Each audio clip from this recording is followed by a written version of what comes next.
Hello people of the universe, here you are again with another Wi-Fi battle with the one, the only Netherlands on this fine Saturday. Dang it, I said Saturday again! On this fine Sunday evening. Yes, Sunday evening. Christ, I gotta stop saying Saturday. So anyway, here we go with the battle, starting off with the one, the only McNosehair, as he always is, leading off, trying to paralyze everything in its path. And then comes the true horror, the taunt. The taunt. The McNosehair just really wanted to paralyze stuff, but it just kept taunting and taunting. It just wanted to get some damage on it because it was such a pain in the butt. So hit him with your power in the face, and which sadly doesn't do that much of a good amount of damage. But McNosehair, he's gonna be really awesome throughout this entire battle. And like the wuss that this Perugly is, it decides to switch on the McNosehair because McNosehair is just too scary for anything to handle. So in comes Jimmy, the girder. Gosh, this thing is annoying. In comes and Huck. He goes for the earth power, and it does such a ridiculously slow amount of health because this thing, it's not physically based, my friends, it is specially based. So in comes the Masquerade, the one, the only Masquerade, to take on this girder. Because this girder, it can't do anything. So instead of attacking, it, like the wuss he is, she just decides to bulk up because Masquerade is just intimidating this thing. So Masquerade is just like, this thing is too much of a little wuss to do anything. So he's just gonna go out to Torko, man, and everything just keeps switching and switching and switching, and he switches to the most wrong thing, and so there it goes back into his freaking girder. But this TurtleDove, ladies and gentlemen, it can do anything. It can take any physical attack that anything can throw at it. Nothing can destroy this thing. Nothing. Look how little Drain Punch does. That is just wow. This thing, man. Knowing, probably predicting that he was going to switch out, he goes for another yawn, but sadly it fails. But manages to get this thing to sleep. This thing, you will have no idea how much this girder loves to sleep, man. Throughout this entire battle, it's just sleeping. I'm gonna assume that it hasn't gotten a lot of rest because this trainer is just probably a bad trainer. So knowing that he just can't take the sleep, he goes into Ninjask, which Amazon here cannot do a single thing to because all he has is Leaf Blade to counter with. But that's the thing. So knowing that this thing only has 1 HP, McNosehair is just gonna pass on rocks. So that way the next time this Ninja just goes in, it's just gonna dive to the stealth rock itself. This McNosehair is very, very smart, ladies and gentlemen. Don't let its looks fool you. This thing is probably as smart as a Metagross, I kid you not. So there it goes for the stealth rock. And since this thing is just kept on sleeping, this is the perfect opportunity for Amazon to come out, set up a free sub, hoping that it will still be asleep, and it is still asleep. Gosh, I don't even think this dude has gotten enough snoozes during the past week or so. Christ, this thing does not want to wake up, but that's good because it gives you the perfect opportunity for Amazon to just set up subs and start spamming Swords Dance, and that's exactly what he's gonna do, ladies and gentlemen, setting up them swords like the true knight in shining armor that he is.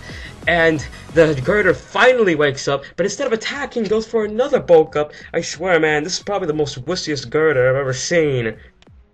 Instead of taking out the sub, he just goes for the bulk up, which he probably didn't even know I had a sub, but since I know that Amazon can take whatever the heck this thing throws at it because of its awesome defense, I just go for another Swords Dance, and I keep using Swords Dance until the substitute finally fades, hoping that the Leaf Blade will be able to kill it in one hit. So let's just see how that goes. But nope, he decides to use a freaking priority move, which turns out to be a critical hit. But even though it's a freaking critical hit, the Amazon takes it like a boss, still survives, and even gets a critical hit on the Leaf Blade itself, which didn't even freaking matter because I know that just one Leaf Blade without a critical hit would have been able to take out that girder no problem. So with all that being done, in comes the Linoon. That flipping no good Linoon with the extreme speed. Sadly, that was the end of Amazon. Best work, Amazon. Best work. No matter, in comes the boss Sabrina! Revenge killing is such sweetness, I must say. Instead of attacking or using an extreme speed, it decides to belly drum, which doesn't really matter because Sabrina will just get a chance to set up subs. Substitutes are awesome, man. Substitute, you can't mess with someone with a moveset with Substitute, because if you have Substitute, you're freaking screwed, man. You can't do anything.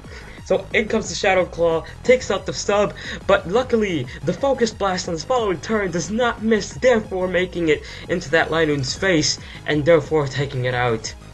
Sabrina stands tall, man, especially when it comes to revenge killing. This thing is the perfect revenge killer. It can take on anything. Well, except Peruglies. Because Peruglies are cheap. You have no idea, man. Fake outs. What the heck does fake out...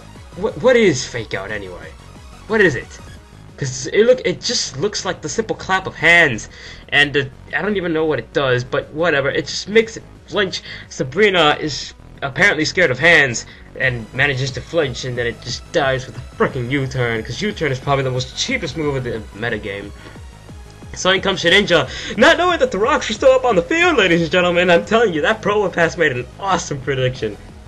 So, that was the end of that thing. In comes Celestia, the majestic Celestia that we have been proudly praising throughout this entire few Wi-Fi battles for the past few days. So, instead of attacking, these things are just spamming moves that raise their stats instead of just attacking my Pokemon. Because they're wusses, man. They're wusses. They know that my team is just too boss, so they just want to set up because they don't think they can kill him with just one hit. So it goes for that Iron Head, and like Celestia, Celestia just takes the hit beautifully.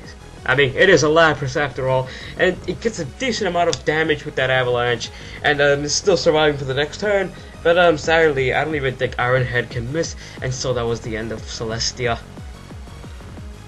And no, Celestia was not named after the pony from My Little Pony's Friendship is Magic. So anyway, now that I got that out of the way, in comes with Nosehair, the boss of Nosehairs, and he's just gonna faint on the Iron Head, which...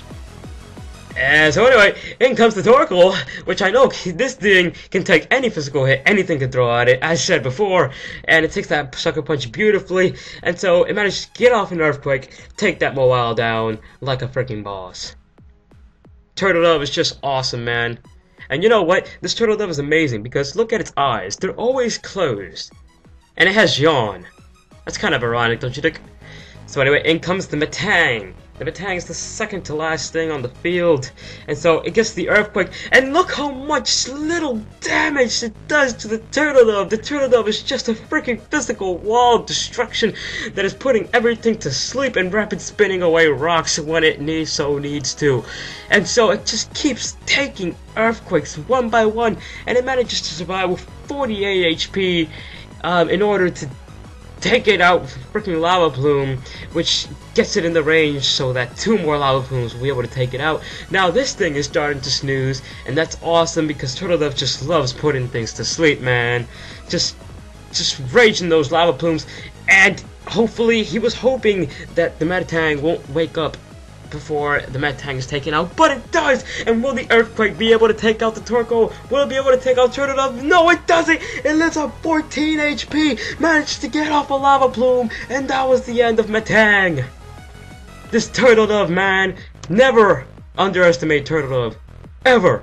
This thing will be in your nightmares, man. It'll make you have nightmares. It's worse than Darkrai. I swear. Knowing that this Purugly has Life Orb, it'll just simply die from the Life Orb recoil. TurtleDove will gladly faint, but that was its job, man. It did it nicely. That was the end of the battle. I managed to win with the Masquerain still in. I could have easily set up Quiver Dances and whatnot, but hey, things happen. So, hey, thanks guys for watching. That was actually pretty fun. I love doing this kind of stuff. So anyway, if you like, put a comment in the comment section below, or just leave a like if you so please. And I'll see you guys next time whenever I have another Wi-Fi battle. Toodles.